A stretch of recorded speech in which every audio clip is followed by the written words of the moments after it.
Diversidad, equidad e inclusión. Todos entendemos lo mismo cuando escuchamos esas palabras. Veamos pues, ¿qué es en lo que Estados Unidos ha gastado $1.000 millones durante la última década y por qué están dispuestos a cambiar de rumbo? El enfrentamiento es bastante sencillo. Por un lado hay un grupo que quiere que el Estado eduque a tus hijos sobre temas relacionados, por ejemplo, a la sexualidad y asuntos raciales.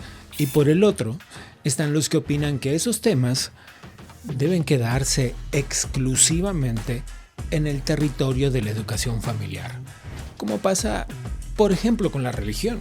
Podemos resumirlo diciendo que están los que están a favor y los que están en contra de la ideología woke. Algunos críticos sostienen que los programas de diversidad, equidad e inclusión pueden exacerbar tensiones raciales e incluso ser bastante excluyentes. Sin embargo, los defensores argumentan que son esenciales para garantizar una educación más equitativa y más justa. El actual gobierno de Estados Unidos considera que el sistema educativo se fue alejando de su misión original y en lugar de formar ciudadanos libres, críticos y responsables, empezó a imponer una mirada única. Una mirada que muchas veces terminaba censurando las diferencias de pensamiento. De hecho, esa es una postura que grandes empresas del mundo están considerando. Facebook, Instagram y WhatsApp, todas propiedades de Meta, Target, IBM, Amazon, McDonald's, Walmart, Ford, Harley Davidson, en fin, todos ellos consideran que la aplicación de esas políticas les ha traído más fricciones que beneficios entre el personal. ¿Por qué te cuento esto? Porque si el país más poderoso del planeta está replanteándose la forma en la que educa a sus próximas generaciones, definitivamente es algo de lo que debes ser consciente. En medio de semejante trifulca, un sector importante de Estados Unidos está de acuerdo con un cierre eventual del Departamento de Educación a nivel federal y así devolverle a los estados y a las familias el control sobre la enseñanza y garantizar que los recursos vayan directamente a quienes los necesitan, sin burocracia y sin adoctrinamiento. O sea, recuperar la libertad académica y que cada familia mande a sus hijos a la escuela que considere más afín a sus creencias y a sus valores. De esto vamos a hablar el día de hoy. ¿Tú quieres estar seguro de lo que aprenden tus hijos en la escuela? ¿O estás dispuesto a dejar que los demás tomen decisiones en asuntos clave en la formación de un ser humano?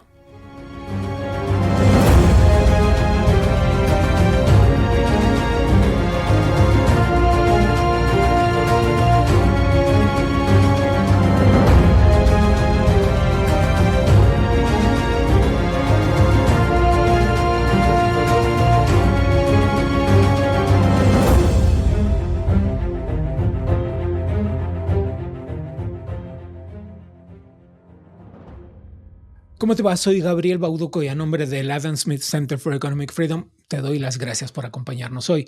Te pido que te suscribas al canal, que le des clic a la campanita, que nos dejes un like y que nos comentes. ¿Qué opinas? ¿Tú estás dispuesto a dejar la educación de tus hijos en manos de alguien más? ¿Tú estás dispuesta a que la formación integral sobre valores de tus hijos esté en manos de la escuela o prefieres hacerlo tú misma? Creo que ese es el tema de conversación en el programa de hoy. Vamos a conversar con Paul Renner. Paul Renner fue presidente de la Cámara de Representantes de la Florida con un especial interés en la materia educativa. ¿Usted cree que el presidente tiene los votos necesarios porque esta reforma debe pasar por el Congreso de Estados Unidos? Well, in Florida, we don't have the filibuster, which the federal government and the Senate, they continue that tradition of requiring 60 votes. And of course, the Republicans don't have 60 votes. So they would have to have Democrats go along with them to make policy changes that don't fall under this idea of reconciliation. And I'm not an expert on reconciliation, but in general, these are budgetary type issues. And that big, beautiful bill that they're working on between the House and Senate could include, and I would suspect would include, an effort to try to tie the money that would come out of the Department of Education with the policy of shutting it down. I think certainly they can defund the Department of Education, which is to say, not pay the employees, not continue to keep the lights on there, but whether they can actually formally pull it down, formally, take it out of the law, may or may not, depending on the parliamentarians, the parliamentarian in the Senate, that is, reside in that person's decision about whether it can be done through reconciliation or not. And if it's not, I suspect that Democrats are going to oppose this because they want to control things at the federal level. En su experiencia, ¿de qué manera podría afectar este recorte presupuestal en el desempeño de los estados para tener el poder de dirigir la educación? If education shuts down, then what I would expect is if not all of the money, some of that money will now flow through in the form of a block grant or some way in that respect. Obviously, it will not change things like Title I, for kids that are on free or reduced lunch. That's not what's being proposed. It's just the building and the people in the building and all that bureaucracy to be closed down.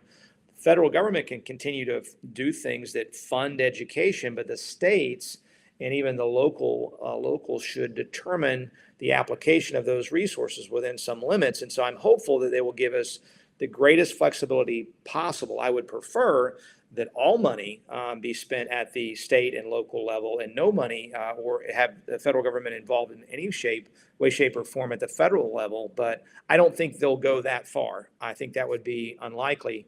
But I do hope they'll send more money our way that we can then apply to comply with federal regulations in a way that makes the most sense for Florida and the Florida education system.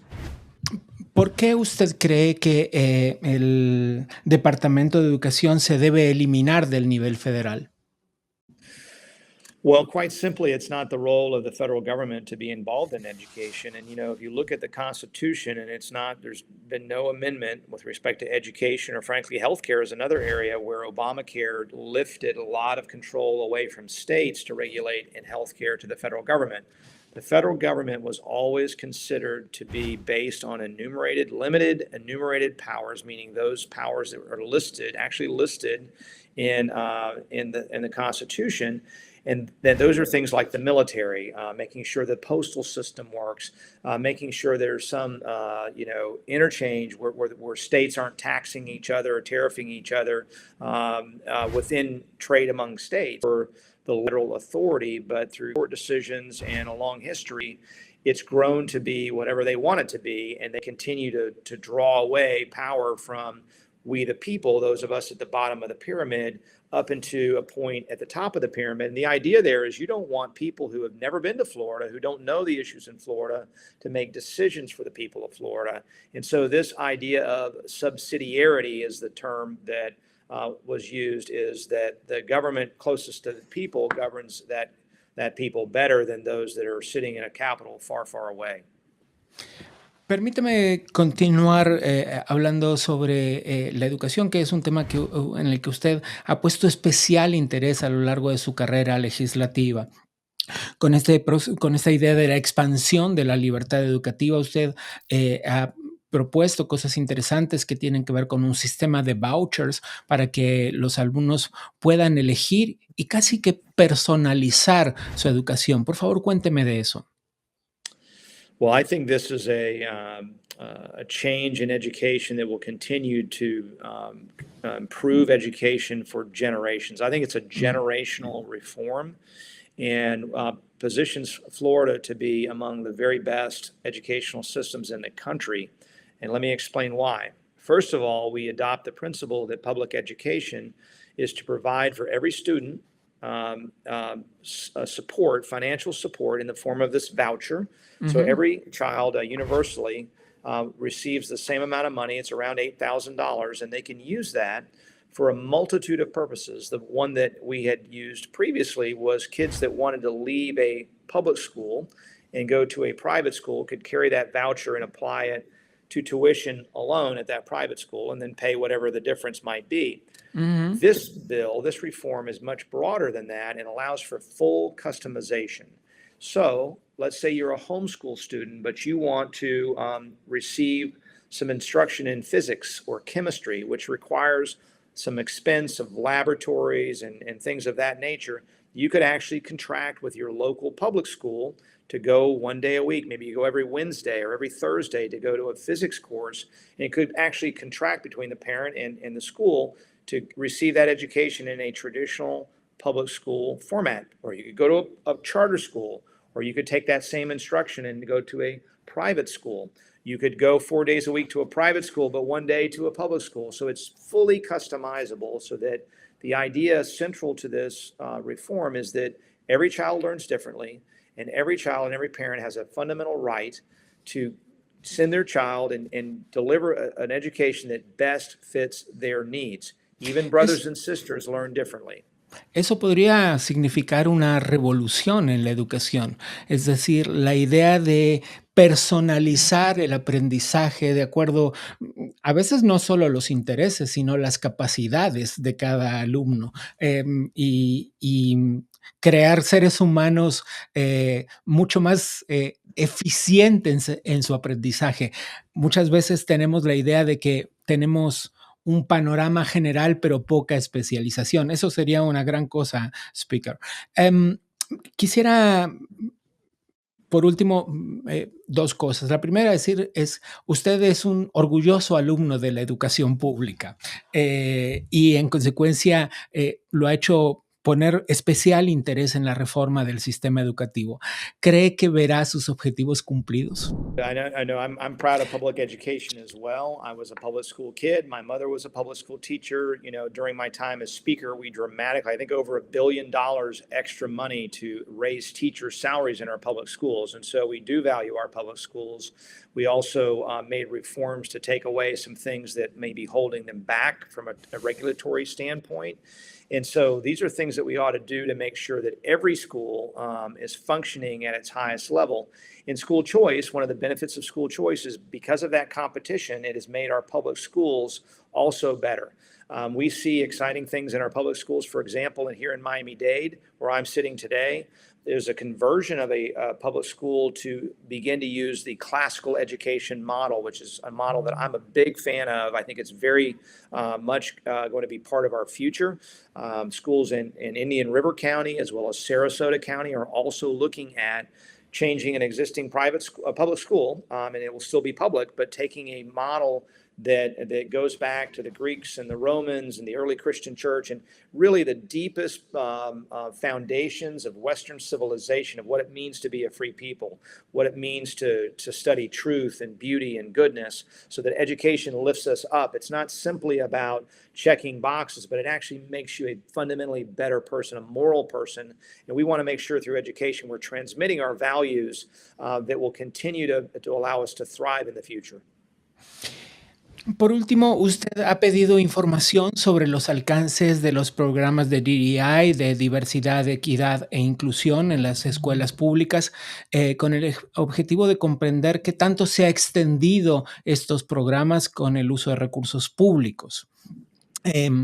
Algunas personas opinan que remover los asuntos de diversidad, equidad e inclusión del sistema de educación público atenta contra las libertades. Me gustaría preguntarle cuál es su perspectiva política de este asunto. Product, DEI is first and foremost an example of the ideological capture of our universities. And so it is also an example of what we see, the Orwellian idea, if you've read 1984, where the Ministry of Peace was actually the Ministry of War, where things are called one thing that actually mean another. And in this case, when they talk about diversity, they're really talking about conformity of thought. We believe in diversity of thought, that all ideas, if you're going to teach Karl Marx, you should also teach Adam Smith. And I'm here at the Adam Smith Center today where I'm speaking to you, but and also apply those ideas to how they have worked for real people when they've been put into practice. And in the one case, in the case of Marxism, it has led to prison, poverty, and death.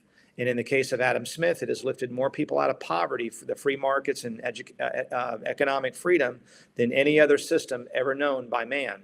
And so this is what we want on the college campuses. We want diversity of thought.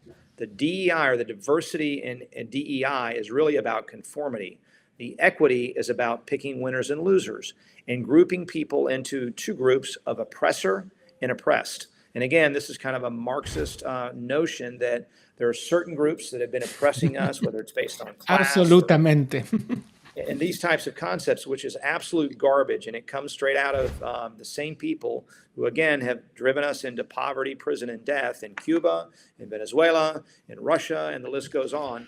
And the idea that we're going to try it again in a different format and it's going to work marvelously is just not going to happen. And so it is the right thing for us to do to end ideological capture on campus. And DEI is nothing more than a pernicious trap for students to teach them one form of ideology at the exclusion of every other form of thought, and that is intolerable. It's the exact opposite of what universities are stood up and meant to be.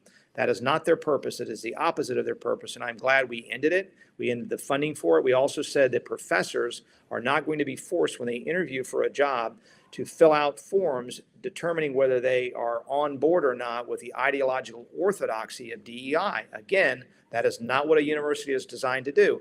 We believe in intellectual freedom and academic freedom, but that means freedom for everyone, not just one side of the issue. Y por cierto, no hay nada más diverso que la idea de personalizar la educación. Muchas gracias, Speaker Runner. It's great to be with you. Muchas gracias.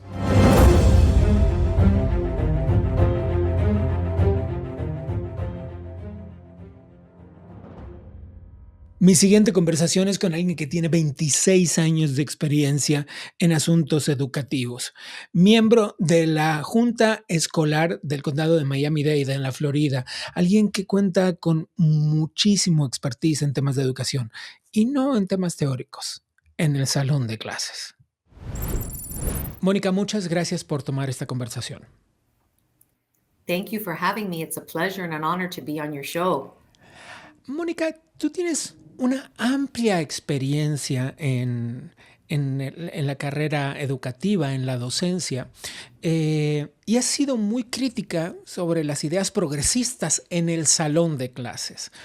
Sin embargo, vives en una comunidad plagada de diversidades, ¿no? La Florida es probablemente uno de los estados de Estados Unidos con mayor diversidad, quizás junto con California. Entonces, la pregunta es, ¿qué propones para ver cuestiones de raza, diversidad, género, en fin, estas cosas con las que seguramente te has encontrado en el salón y con las que probablemente has tenido que trabajar en tu día a día en la docencia? Absolutely. Teaching in a diverse community, I embrace it.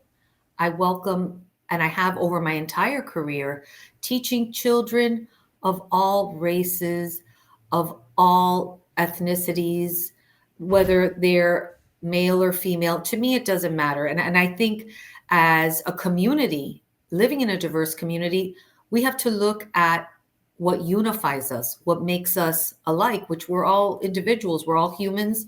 We all have in common that we want to do what's right, what's good, what's true. So that is what's most important to me as an educator and as someone that's had 26 years of experience in the classroom.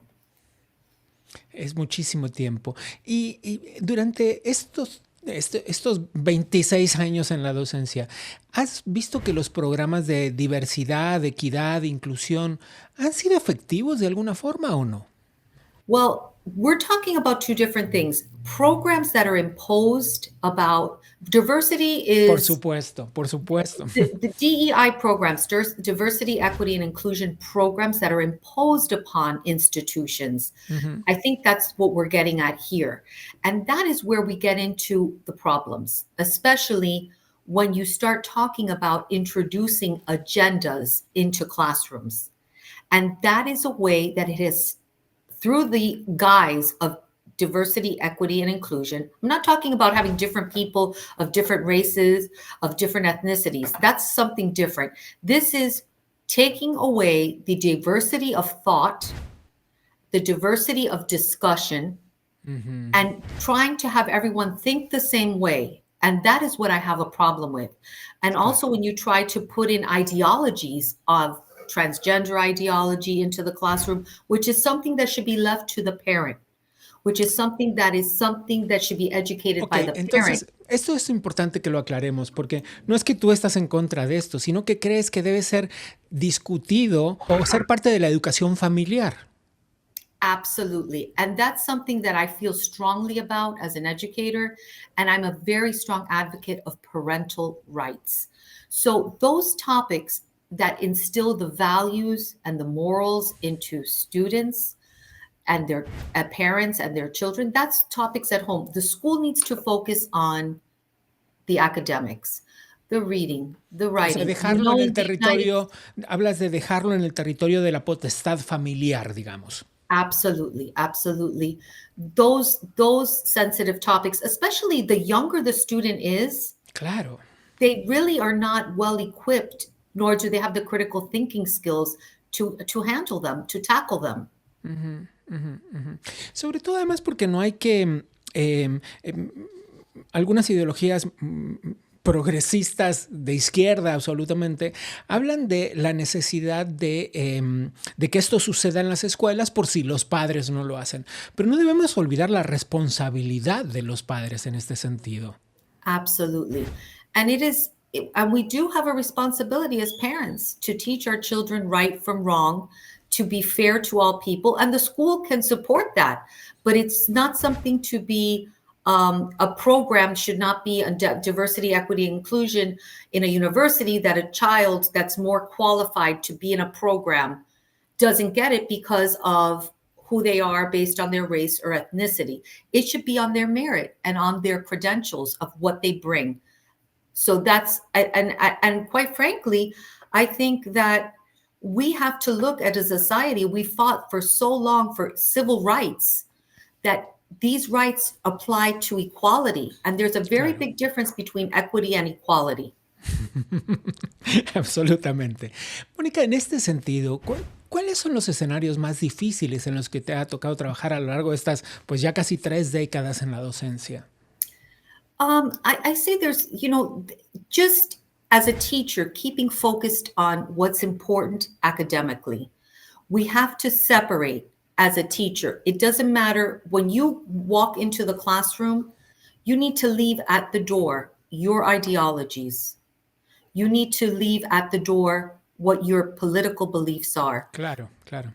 Those need to stay out because whether we like it or not, as a teacher, you have great influence on the lives of students. Totalmente. And they look up to you, they respect you. So there's a very fine line.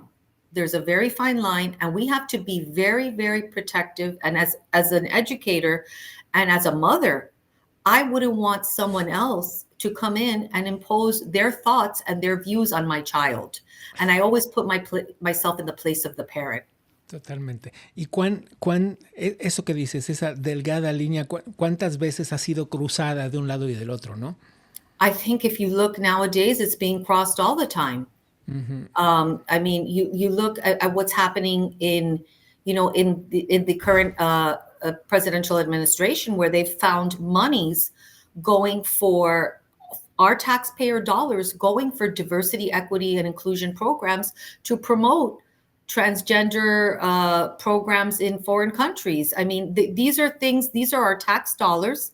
These are things that people, whether you agree or disagree with them, should not be funded by the federal government, by our hardworking tax dollars. Ese es un gran punto. Los legisladores han denunciado que los fondos públicos fluyen enormemente en el sentido de estos programas de DEI.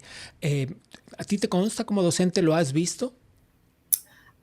Well, right now, in my position as a school board member, there is an executive order that was signed by the president that if there is any schools engaging in DEI, they can jeopardize losing their federal funding.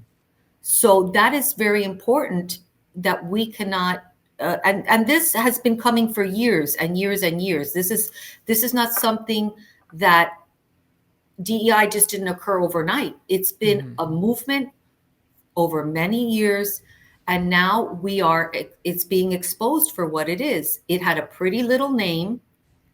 And quite frankly, we need to look at what it has done. I think we need to focus on unity, not division. And DEI, unfortunately, for many times, it can cause division. Sí, totalmente. Te conozco, he conversado contigo muchas veces y sé que eres una persona respetuosa de la otredad, de los otros. Y sé también que has enfrentado muchos desafíos en la carrera docente con estos asuntos. Entonces, para cerrar, quisiera pedirte un consejo, Mónica, sobre cómo ser respetuosa de la diversidad, de la raza, del género, de la religión, de las ideologías políticas, de la diversidad completa en la gran expresión de la palabra, manteniéndote como docente sin avasallar las libertades. Respect everybody. Engage in discourse and debate. Do so respectfully and be open to a person that has a different point of view and listen to why. Don't just shut them down. Claro, totalmente. Es Mónica Colucci. Muchísimas gracias.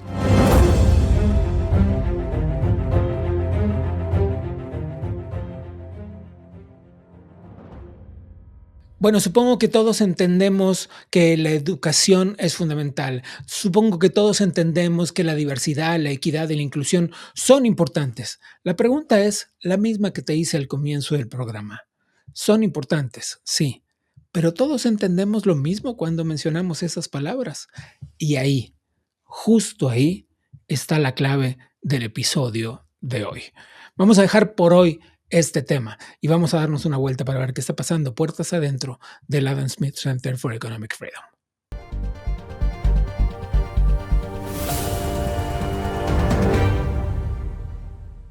Bueno, abrimos este repaso internacional en Perú, donde el director fundador del Adam Smith Center for Economic Freedom, Carlos Díaz Rosillo, mantuvo un realmente importante encuentro con la presidenta Dina Boluarte, un encuentro que reafirma el compromiso del centro con el fortalecimiento de la democracia, los mercados libres y el Estado de Derecho en América Latina. Muy pronto se anunciarán nuevas iniciativas en Perú. También en Lima, el centro participó activamente del segundo encuentro de think tanks de Iberoamérica. Ese encuentro se realizó del 8 al 10 de abril bajo un lema: Nuevos retos de un futuro compartido. Allí se congregaron destacados centros de pensamiento, líderes políticos, académicos de América Latina, Europa y Estados Unidos. El Adam Smith Center lideró el grupo de trabajo titulado Libertad contra el totalitarismo en Latinoamérica. Fue moderado por Frank Zimmerman y tuvo como un orador importante al doctor Carlos Díaz Rosillo.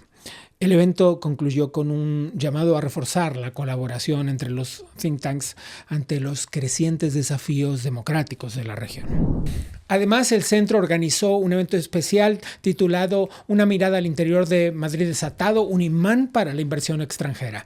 Allí se analizó, junto al alcalde José Luis Martínez Almeida, por qué Madrid se consolida como uno de los principales centros de atracción para la inversión global gracias a su rol estratégico como puente entre Europa y América Latina. La presencia de la presidenta de la Florida International University, Janet Núñez, le dio un significado institucional aún más profundo. Bueno, ahora sí, fue todo por hoy, pero antes de irte, si no lo hiciste antes, clic en la campanita, déjanos un comentario sobre el episodio de hoy, suscríbete al canal y nos vemos la próxima.